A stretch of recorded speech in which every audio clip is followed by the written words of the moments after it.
तुझे हम नहीं मारेंगे। अब जा और अपने सियासी लोगों से बोल कि किसने तेरा ये हाल किया।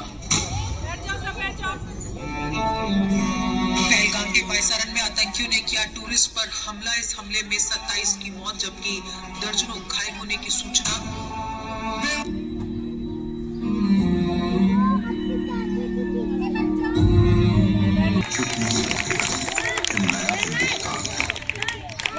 घर में घुसेगा भी और मारेगा।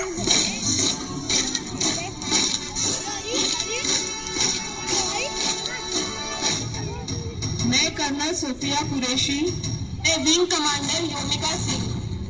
क्या आप इस मिशन के लिए तैयार हैं? Yes sir. क्या करने के लिए आपका फुटबॉल है? Yes sir.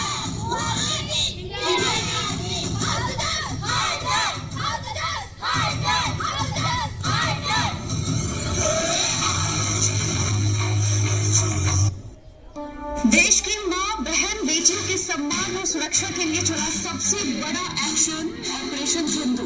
India struck 9 terror camps across the line of control on 7th May under Operation Sindhu. Bharat की पाकिस्तान पर एयर स्ट्राइक, पहलगाम हमले का नया बदला।